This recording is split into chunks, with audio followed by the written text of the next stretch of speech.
안녕하세요. 손상 개미TV입니다. 이번 영상에선 분할 매수와 물타기에 관해서 알아볼 거예요. 이 보통 분할 매수라는 관점, 우리가 주식을 하면서 아마 이 분할 매수하라는 얘기를 많이 들어보셨을 거예요. 근데 가끔 이 분할 매수하고 이 물타기를 좀 이제 헷갈리시는 분들이 있어요. 이게 왜 그러냐면 사실 저도 헷갈렸어요. 제가 예전에 이제 주식을 뭐 지금도 오래 한 건 아니지만 헷갈리는 경우가 있었는데 이제 아주 주린이 시절에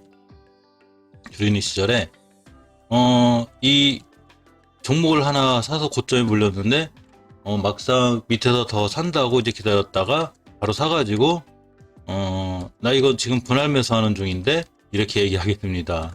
근데 사실은 이때는 이런 분할 매수라는 그 어떤 개념도 제가 없었고 물타기라는 개념도 없었고 그냥 나중에 자꾸 떨어질 때마다 사다 보니까 그게 물타기라는 거구나, 그거를 그때 알았습니다. 그래서 이런 그 분할 매수, 물타기, 또 불타기, 이런 거에 관해서 한번 자세히 살펴보는 시간 갖도록 하겠습니다. 먼저 당부드리고 싶은 말씀은 이거는 언제나 저의 그냥 개인적인 그 견해예요. 이 물타기나 분할 매수 이런 관점은, 그러니까 이거에 대한 오해는 없으시기 바라고요. 또 좀 이 예시를 설명드리면서 이제 많이 떨어진 종목들도 있어요. 그러니까 절대 그분들한테 피해가 되거나 이런 마음으로 하는 건 아니고요. 이렇게 조심해야 된다라고 단지 설명을 위한 참조로 하는 거니까 절대 다른 오해 없으시길 바라겠습니다. 먼저 우리가 이제 이 분할 매수에 관한 이걸 좀 정립하기 전에 우리가 이 내동매매에 관해서 이해할 필요가 있어요. 근간에 좀 핫했던 종목 중에 이제 KPS 생명과학을 보고 있는데 또 이제 KPS 생명과학이 좀 설명드리기가 좋아서 설명을 해보면 KPS 생명과 너무 그동안 예시를 많이 드려서 우리 녹십자를 볼까요? 녹십자가 결코 나쁘니 좋은지 이런 얘기를 하는 게 아니고 내동매매나 이런 거에서 이제 관해서 설명드리려고 그래요. 녹십자도 조금 좀 핫한 거를 해야지 내동매매 설명하기가 좋은데 정보제약으로 할게요. 정군당의 계열사죠. 이 내동매매 이 가장 큰 단점이 뭐냐면 바로 주식을 잘못하면 최고점에 사게 된다는 거죠. 이날이 언제냐면 12월 1일 날 이렇게 이제 상한가를 시현하게 돼요. 상한가를 시현하게 되면서 거래량과 거래대금의 변화가 생겨서 이 밑에서 이제 못 사신 분들이 갑자기 이 종목에 대해서 큰 관심을 갖게 되죠. 그러면서 이 경보제약에 대한 온갖 좋은 뉴스는 다 여기서 나오게 돼요. 이 밑에서도 슬슬 나오기 시작했다가 막상 본격적으로 고점에서 터지게 되죠.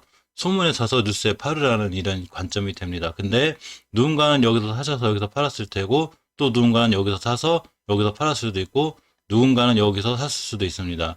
이때는 음봉이지만 이때는 빨갛게 올라가고 있겠죠. 또한 차트가 지금 보니까 1인 거지 이 당시에는 계속 잘 올라가는 이런 차트인 거죠. 전형적으로 뭐 쭉쭉 올라갈 수 있는 이런 차트인 거죠. 그래서 주식이 어디까지 갈지 모르는 거죠.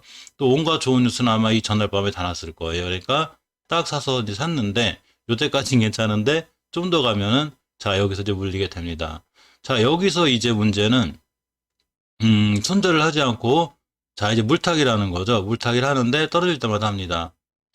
이날 당일날 2번 할 수도 있고 또 다음날 또 할 수도 있고 그 다음날 바로 또 할 수도 있죠. 그래서 반등할 때 나오면 좋은데 이렇게 반등할 때 나오면 다행히 괜찮은데 반등하지 못하고 계속 흐르죠. 그러다 사다 자금이 바닥나면 못 사죠. 그러면 우량으로 쭉 밀려서 이렇게가 됩니다. 근데 요번에 이제 근간에 어떤 이슈로 해서 반등해서 이 정도까지 나왔으면 좋았는데 다음날 또 이렇게 거의 하한가 근처 맞았죠. 이틀 동안. 여기서 물리신 분이 여기서 바로 분할 매수하고 물타기하고 하는데 결국 엄청난 손실이 오죠. 이 물타기는 굉장히 위험한 것 중에 하나가 뭐냐면 물타기는 보통 비중을 이제 계속 이제 키워가게 되죠.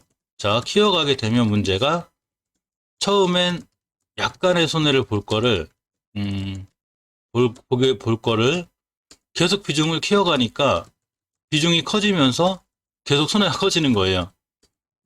이제 금액으로 얘기하면, 보통 처음에 이제 시드를, 500만 원을 넣었다고 그러면, 자, 500만 원 갖다가 10%만 손해보면 될 거를 나중에 물타기해서 500만 원을 더 넣게 됩니다. 그러면 총 1000만 원이 되고, 자, 1000만 원에서 20%씩 빠져나가기 시작하면 바로 아웃이죠. 자, 여기다가 이제 이 금액이 그나마 현금이면 다행이에요. 현금이면. 근데 이게 현금이 아니고, 자, 신용이 되면, 이제는 잘못하면 이제 깡통도 찰 수 있는 위험성이 있죠. 자, 이렇기 때문에 물타기는 아주 위험한 거죠. 시장에서도 아주 위험하게 보고 있습니다. 자, 근데, 자, 어떤 분들한테 이제 이런 얘기를 할 때가 있죠. 어떤 분들한테, 너는 왜 그 종목을 손절을 안 했냐? 이제 그렇게 물어볼 수가 있죠. 손절 안 했냐고. 그러면, 물론 이제 그, 손절을 잘하는 게 꼭 자랑도 아니고, 뭐, 내세울 것도 아니지만, 못한다고 탓할 것도 아니고, 또 손절을 잘하는 사람한테 탓할 것도 아닙니다. 안 했냐고 물어보니까, 아닌데, 나는 분할 매수하는 중인데, 난 지금 분할 매수하고 있어. 물론, 뭐, 핑계일 수도 있고, 아닐 수도 있고, 진짜로 또 분할 매수하는 분일 수도 있어요. 그건 우리는 모르죠. 자, 그 저도 이런 얘기를 하냐면, 저도 한때 이제 돈을 많이 잃으면서, 창피해서, 사람들이 너 그거 손절 안 쳤냐 그러면 아니야 나 그거 분할매수 하는 거야 이렇게 얘기한 적이 있어요. 자, 근데 여기서 우리가 분할매수와 바로 이 물타기의 큰 차이점이 있어요. 어떤 차이점이 있을까요? 분할매수와 물타기야. 내가 지금 분할매수를 하고 있는 건지 도대체 물타기라고 있는 건지 알 수 있는 자, 가장 큰 방법이 있습니다. 자, 어떻게 보면 지금 하는 얘기는 에이 그런 말은 누가 못해 너무나 당연한 거 아니야? 자, 이렇게 생각하실 수도 있어요. 근데 너무나 이 당연한 거를 우리가 대부분 안 지키죠. 우리가 부동산 예를 들어서 땅을 하나 산다고 생각하면 땅을 산다고 생각하면 얼마나 심각하냐면 일단 땅이 오를지 떨어질지부터 잘 생각을 하게 돼요. 생각하게 되고 또 오래 생각해요. 아주 오래 생각하게 되고 집에 가서도 잠자리에서 몇 번 생각하고 다시 한번 계획을 짜고 자 다시 법무사 찾아가서 이 땅이 도대체 문제가 있는 점을 살펴보고 다시 현장 방문도 하고 굉장히 많은 자 그 여러 가지를 체크하게 되죠. 여러 가지를 체크하게 되고 자 이제는 다시 한번 자금 계획이라는 걸 세워요. 그래서 자금 계획을 세워서 저 땅을 살 건데 자 대출은 얼마를 받을 것이며 얼마를 받고 그러고 법적으로는 문제가 없는지, 그러고 이 땅이 과연 앞으로 상승할 수 있는지 이런 모든 거를 고민한 다음에 자 고민한 다음에 바로 정확한 이 분석이 나오면 바로 이제 실행에 옮깁니다. 그래서 그 정확한 판단이 서게 되면 실행에 옮기는데 여기서 바로 이제 이 자금을 어떻게 운영할 건지 대출은 어디 은행에서 받을 것인지 다 이렇게 스스로 다 판단을 내린 이후에 굉장히 철저하게 자 분석을 한 다음에 자 그 땅을 자 매수하게 됩니다. 근데 희한한 거는 왜 우리가 주식만 하게 되면 이 계획이라는 걸 잘 안 세우죠. 자 우리가 주식만 하게 되면 계획이 없어요. 가끔 가다가 물론 저만 그리지도 모르겠지만 주식을 잘 하신 분들은 안 그렇겠죠. 근데 보통 주린이 분들이나 주식을 이제 막 시작하신 주린이 분들이나 조금 이 초보자분들 그러고 중수분들도 사실 이거는 잘 하시는 분들 그렇지만 내동매매 때문에 이렇게 되는 경우가 많아요. 희한하죠. 부동산은 철저하게 계획하고 그러고 부동산은 꼭 투자고 계획하고 이건 투자고 그죠? 주식은 내동매매가 있고 그러고 이건 꼭 투기 같고 꼭 이렇게 생각하시는 분들이 있죠. 자 그러면 주식을 투기가 아닌 사실 투기는 외국에서는 그게 나쁜 말이 아니라고 그래요. 저도 이번에 알았습니다. 자 투기를 투자로 바꿔야 되겠죠. 단타 투자도 투자입니다. 단타 투자도 투자. 스윙도 투자. 스캘핑도 투자예요. 스캘핑 투자법이죠.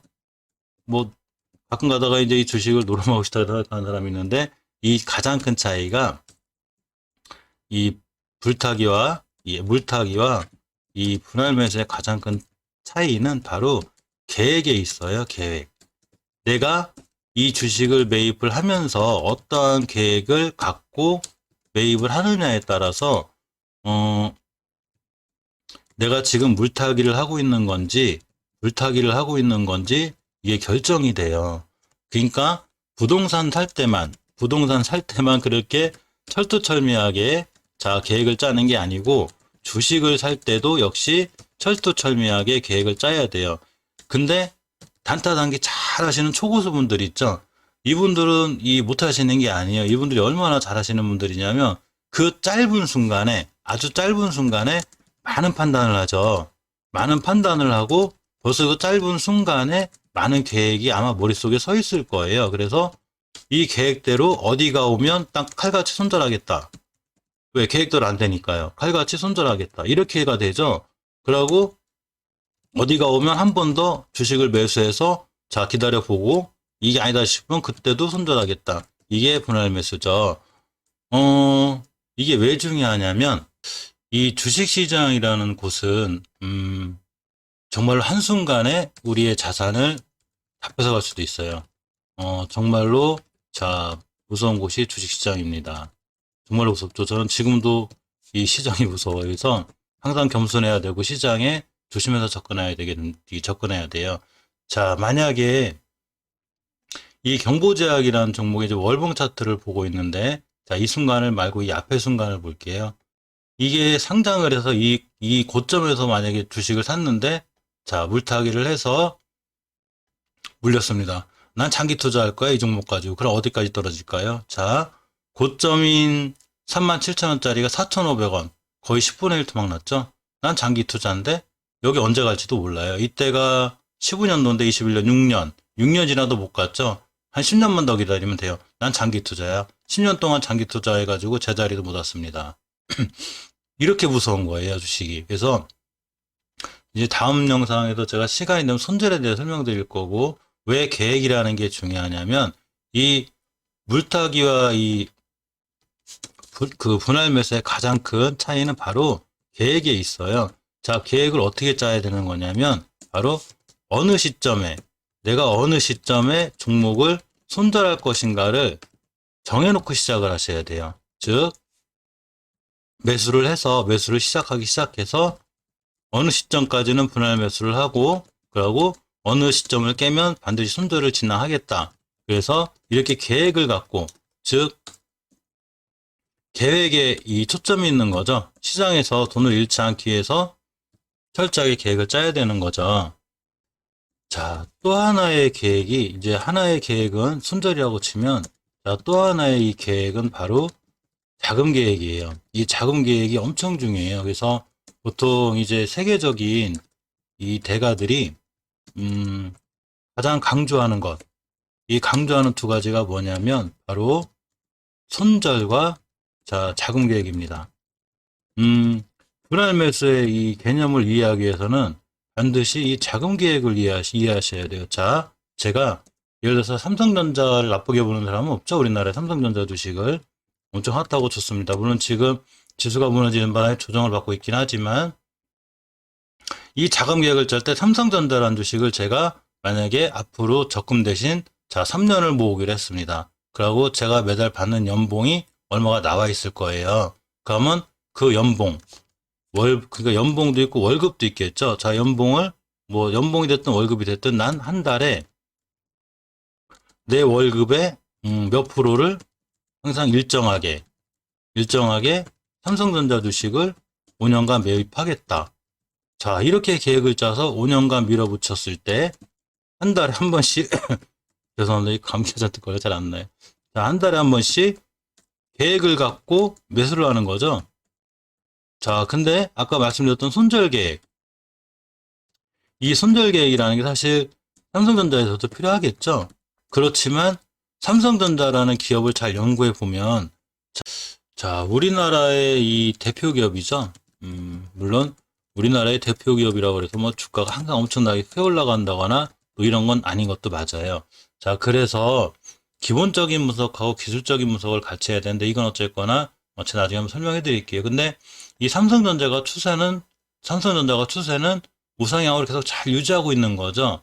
자, 분할 매수 관점에서 제가 만약에 16년도부터 꾸준히 모았다면 지금 엄청난 수익을 거두고 있겠죠. 마찬가지로 18년도부터 꾸준하게 자 하면 됩니다. 근데 나의 있는 모든 돈, 재산, 그러고 미수, 신용까지 다 써가지고 이 종목을 매수하게 되면 감당이 안 되죠. 자, 달달이 빠져나가는 대출이자. 이것도 감당해야 되죠. 나가는 이자. 그러고 주식이 떨어졌을 때의 불안감. 이런 게 계속 존재하는 거죠. 그리고 손절 친 타이밍에 몰빵을 해놨으니 손절도 못 치고 나중에 시간이 지나 보니 더 싸게 살 수 있는 기회가 아주 많았던 거죠. 그래서 바로 뭐가 있어야 되냐면 자금 계획이 있어야 돼야 되는 거예요. 이거는 비록 이 삼성전자만 통하는 거 아니고요. 제가 20캡 만약에 주식을 산다. 20캡 주식을 매수한다 하더라도 나는 단타, 수익 단타를 한다. 3일짜리를 하겠다. 나는 3일 정도 주식을 들어갈 마음이 있다. 그러면 한 번에 주식을 몽땅 사서 3일을 보는 게 아니고 이 종목에 내가 진입하기 전에 과연 얼마를 넣을 것인가. 즉 나는 이 종목에 500만 원 투자할 거야. 자, 이렇게 할 수도 있고 이 종목에 1000만 원 투자할 거야. 이렇게 할 수가 있죠. 그러면 이 종목을 가지고 3일 동안 시드를 나누는 거예요. 우리 이건 제 방법이니까 꼭 그 강요 드리는 건 아니고요. 이 3일 동안 시드를 나눠서 하루에 한 번씩 종가에 산다든가 아니면 이 손절 라인 근처가 왔을 때 저점이라고 생각할 때 3일간 모으는 거죠. 자, 그렇지만 여기서도 꼭 지켜야 할 거는 바로 손절 라인이 왔을 때 칼같이 손절해 주는 겁니다. 이게 중요해요. 더 이상 매수를 하지 않는 거죠. 왜냐하면 손절 라인이 왔기 때문에. 그래서 이런 계획을 갖고 이 종목을 진입하기 전에 이러한 계획을 갖고 하는 게 바로 분할 매수랍니다. 자, 그러면 물타기는 뭘까요? 물타기는 아주 설명하기가 쉽죠. 자, 아까 말씀드렸듯이 정보제약을 일봉으로 끌고 와서 여기서 사게 됩니다. 일단 계획이 안 서 있을 수도 있고 또 물타기 한다고 계획이 서 있을 수도 있어요. 사실은 단지 손절 라인이 왔을 때 손절 못하니까 그린 거죠. 근데 순간 급등하는 걸 보고 쫓아가 사게 됩니다. 급하게. 잠깐 들어가서 5% 10% 먹고 나오지 뭐 하고 들어갔는데 주식이 떨어져요. 그러니까 급하게 물타기를 해요. 성공할 수도 있어요. 여기서 걸리면 급하게 물타기를 했는데 또 떨어지니까 더 커지고 또 물타기를 하게 됐는데 이제 자금이 바닥났습니다. 그래서 할 수가 없죠. 그러니까 물타기는 말 그대로 애초에 계획하지 않은 거를 급하게 하게 되는 것. 이게 물타기예요. 쉽죠? 분할 매수는 말 그대로 내가 이 종목을 난 3일 동안 모아 가겠다. 그러고 어디가 오면 칼같이 난 손절을 할 거고 그러고 그게 아니면 꾸준히 며칠 모아서 수익률 얼마가 나왔을 때 난 익절을 하겠다. 이게 분할 매수죠. 물타기는 순간 내동매매로 쫓아가라 사서 애초에 계획하지 않았던 주식이 떨어졌기 때문에 그냥 한 번 더 사서 빠져나오려는 심리라든가 평단가를 낮추려는 의도. 자, 이게 물타기죠. 즉 물타기와 분할 매수의 그 가장 큰 차이는 바로 자금 계획과 손절에 있어요. 자, 그럼 불타기는 뭐냐면 사실 이제 이 불타기도 좀 헷갈리는데 이 물타기 약간 틀린 건데 그거는 조금 어려운 부분이 추세를 이해할 줄 아셔야 돼요. 추세를 이해할 때 월봉 바닥에서 추세가 우상향으로 잘 뻗어 있을 때 그러니까 추세가 월봉의 상승 결정을 해주는데 추세가 우상향으로 뻗어 있을 때 조정권에 날아가는 주식이 높아서 우에 사서 이게 불타기가 아니고요. 큰 흐름을 보고 추세가 우상향으로 살아있을 때 눌림목. 여기서 꾸준히 매수해주는 게 바로 불타기죠. 그래서 이렇게 철저하게 계획을 갖고 이 주식을 어떻게 매수해 나갈 거고 어디를 깨면 손절해야겠다는 이런 나름 계획을 갖고 매수하는 게 바로 분할 매수고요. 그러한 계획 없이 순간 쫓아가 샀다가 급한 마음에 자꾸 자금을 더 집어넣는 게 바로 물타기랍니다. 그래서 분할 매수하고 물타기의 차이점은 바로 계획과 손절에 있다는 게 제 생각이에요. 아까 영상 처음 시작할 때 말씀드렸듯이 이건 어디까지나 제가 내린 분할 매수와 물타기의 개념이고요. 또 다르게 생각하시는 분들도 많을 거예요. 근데 어디까지나 주식도 땅을 사듯이 항상 철저하게 분석하고 또 조심스럽게 접근해야 된다는 거. 내 피 같은 돈 자산을 냈는데 땅 1,000만 원, 2,000만 원, 3,000만 원, 4,000만 원 살 때는 그렇게 심사숙고하고 주식엔 툭툭 5,000만 원, 3,000만 원씩 이렇게 쉽게 넣어버리면 정말 나중에 큰 낭패를 볼 수 있으니까 철저하게 공부하고 대응해서 들어가는 것. 즉 주식은 대응의 영역이죠. 맞골점 맞추는 영역이 절대 아니랍니다. 자, 이상 물타기와 불타기를 살아봤고요. 사실 추세에 관한 부분도 이해를 해야 돼서 제가 시간 나눌 때마다 제 큰돈 버는 강의 1탄, 2탄 뭐 이렇게 해서 이제 재생 목록에 있어요. 여기다가 꾸준히 좋은 영상들 한번 남겨볼 수 있도록 노력하겠습니다. 감사합니다.